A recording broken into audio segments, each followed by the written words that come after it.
Gary White, and player H, Haris Harun from Singapore, and Jason Leaf from Guam.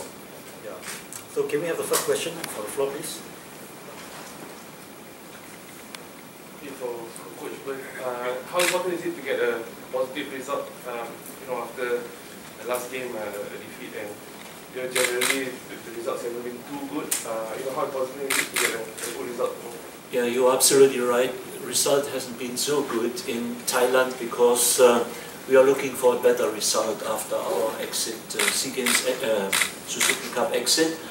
But there are plenty of positives in that game till the 80th minute, 85th minute, and even in the last 5 minutes we are going to win this game, and we had a few chances with Sahil, with Safwan, but individual mistakes cost us a better result. But I saw plenty of positives, and now we have another home game against Guam, a team which should not be underestimated, no from coaches, no from players, and especially not from journalists.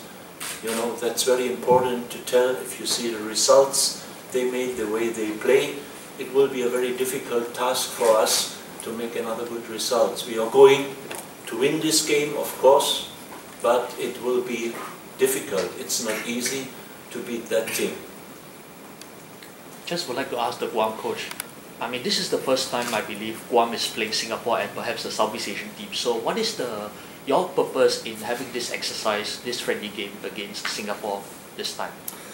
Firstly, I want to thank the Singapore FA for inviting us. I think it really shows where we've come in the past couple of years that we get invitations from Singapore to play a friendly game so close to a FIFA World Cup qualifier, so we're really appreciative on that. In terms of playing Singapore, I'll be honest with you, I spoke to my president when I first arrived just over two years ago in Guam, and I wanted to play Singapore because it was a team that I wanted to put ourselves up against. And at that point, we probably weren't ready for it. But now we've done a lot of good development, got some good results, and I think now is the time to do this. And it sets us up nicely for the FIFA World Cup because we're gonna face teams of this level. So. And it gives us a chance to try new things against a strong caliber team with a lot of history.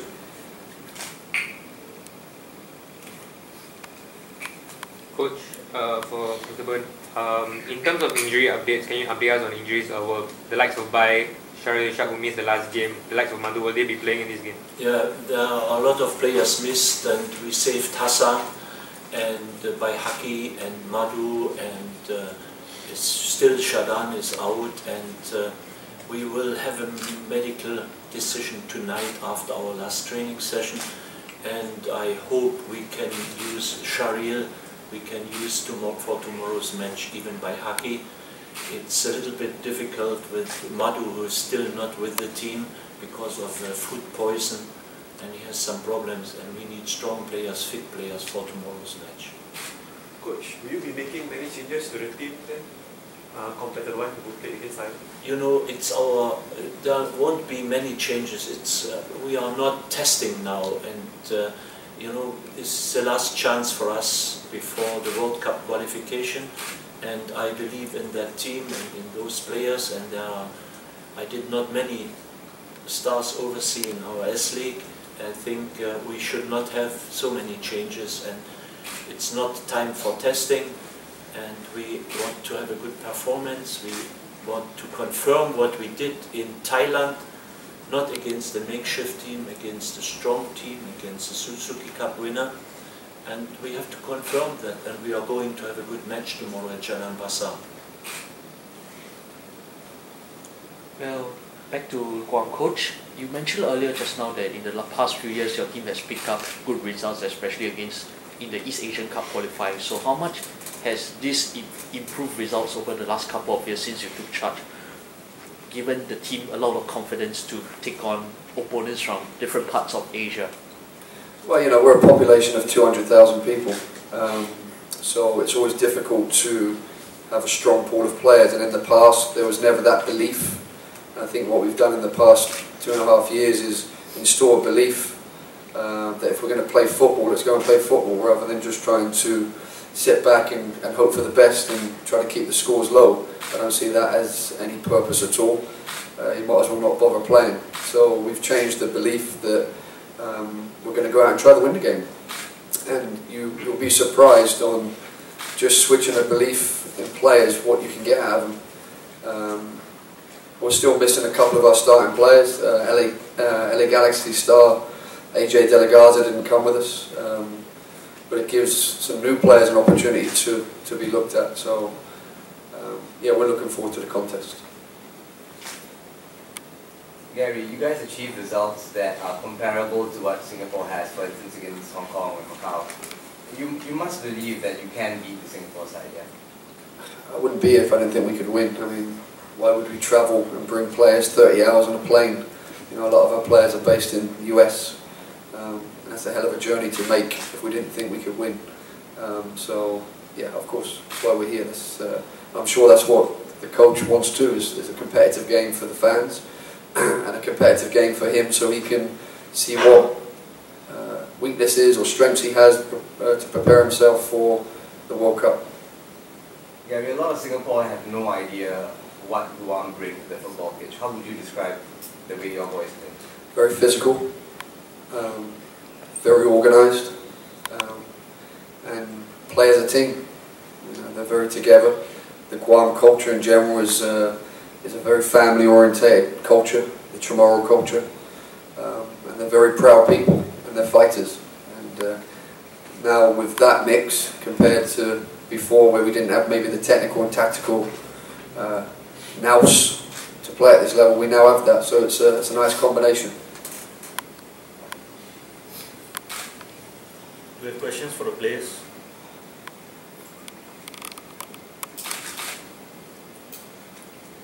Chris, I mean, just a few months ago you were facing the likes of Juventus in a friendly, and then now you're facing Guam.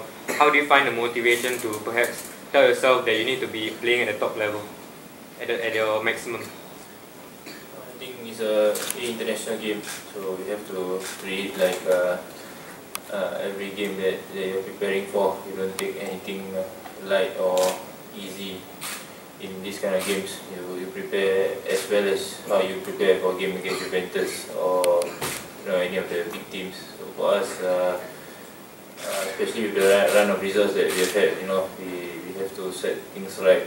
That's important for the team to get some results going, to get the confidence back. And the mood is there in the camp, everyone is all together, but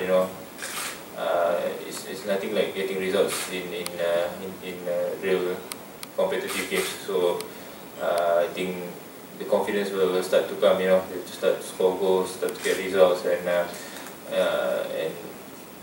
try to maintain that winning mentality. That's the most important thing for us. Just would like to ask the Guam coach, I mean, in the past Guam used to be among the whipping boys of Asia, where you all would get ranked in regular big scores, I mean even long before you came in, but this time around Guam managed to advance into a second round of World Cup qualifying without having to play in the dreaded knockout round. So how much of that gives you all a boost to be able to focus on taking on tougher opposition?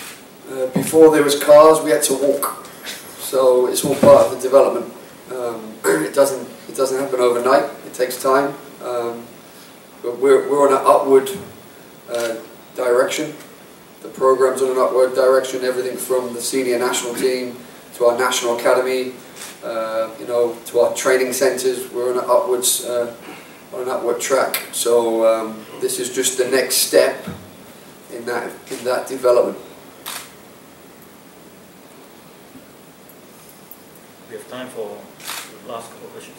For Coach Ben, Coach, sorry to bring bring this up again, but when you came in, you said you want to play against some of the top nations. We've played some high quality exhibition matches here and there, but with all due respect to Guam, they've had good results, but they're not the name that would get fans excited. Some are questioning why are we playing Guam and not a team that's many places ahead of us. What would you say to that? I would very appreciate if journalists and newspapers don't put their finger on me for playing Guam or other teams. You know, first of all, I respect such teams as well. They are good teams and they are strong teams. And as our president said 2 days ago, it's very, very difficult to convince top-class teams to play at Jalan Besar Stadium. All my promises I gave to bring teams over with my personal contacts, to speak with Quiros, with Fabio Capello and others, are dependent of a ready sports hub. And unfortunately, a lot of teams refuse to play Singapore at the artificial pitch. As you know, even Japan refused to make training sessions there before they played Brazil. Please don't put your finger on me if I cannot keep promises if we don't have a grass pitch. Good news, today we used for the very first time our Geylang field, the best pitch in Singapore now. The national team players are very, very happy to see the facilities there, and it could be the next step. But as long Jalan Besar Sports Hub is not ready, we cannot attract big teams because coaches and colleagues and friends refuse to play there. You know, my promises are dependent on the availability of Sports Hub. Even Simon Nordi mentioned that. We did so many things, and to play friendly matches is never a matter of a national team coach alone. It's a matter of a whole organization, and it's very, very difficult. You should understand that a little bit more before blaming personal things, you know. I did everything, but it's difficult to convince teams to play there. Okay. Since it's so difficult to invite the top teams here, how about flying over to play them, playing away? Yeah, we should have a balance, you know, to even to our fans and not playing always away, away, away. If we have an away game in Thailand, we should have the next game here in Singapore. These are rules, not always playing away, away, away. But you must admit that perhaps our national team isn't quite ready to play teams of that level, where we are at a level we are at right now. Like you said, even teams like Laos and Cambodia are catching up with us, and that's our level now. Would it do us any good to play teams, or Capello or Quiros' teams at all? We need a balance, you know. We cannot stay alone in Southeast Asia. We have to open our minds to the international level, and sometimes we have to play such teams. As you see, Malaysia in Oman 6-0. You saw yesterday Myanmar, the World Cup team, the World qualified under-20, lost 6-0 with Serbia under-18. You know, there is a big gap to the international standard, and sometimes we should smell a little bit where other teams are playing. We cannot stay only here in Southeast Asia, and we are trying to have a very, very balanced, a good balance to international matches, as we did with Juventus, with maybe the upcoming Barclays Trophy, with Dynamo Moscow, Torpedo Moscow, with other teams we used to play. We need a good balance, and I'm looking for that, even to attract our fans in home games against good names. But do you feel any pressure facing a team like Guam in the sense that your boys have not won for a while? There's a lot of negative energy in Singapore football. Do you feel pressure to do that? I can keep this pressure with a smile, you know, always. That's not a big problem. But it's difficult, you know, to play against, I will not say no names, but, you know, Guam is not a big name in international football, but they have a good team. And please, Singaporeans have no reason to underestimate such a team. It would be the first step to a defeat. And that's why I believe we should not forget where we are in the world in the last 10 years, around 120 till 160 in the world ranking. Yeah, and we shouldn't forget that. We should move forward. And it's a long way, and as I mentioned, you cannot lift a rock with one finger. We have to work all together, and it's a long way. And it's sometimes painful. Do you have any more questions? Coach, as you mentioned earlier, you said that the likes of Madhu, Sharil and Bai are all struggling with injuries. If that was the case, why do you select them into the national team in the first place to play these two friendlies against Thailand and Guam? Yeah, I didn't see a reason to make big changes in our national team because the players are we did not know exactly are they able to play, and we had a few days time to prepare them even for the Thailand match. But the final decision of our medical staff was to save them for the next match against Guam.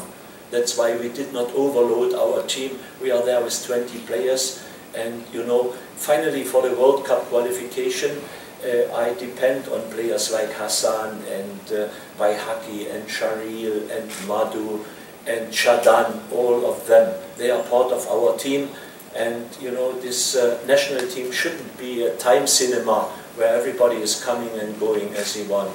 We have a strong team, they are committed, the boys, we are not outclassed in Suzuki Cup. We have to learn of our mistakes, especially in the dying minutes of the game. It's the last minute with Thailand, the last minute with Malaysia, the last 5 minutes with Thailand. You know, we have to learn from such things. And that's why we took all these players to Thailand, and a few of them will be on the pitch tomorrow. Final question? Anyone? Oh, okay. Thanks. Thank you.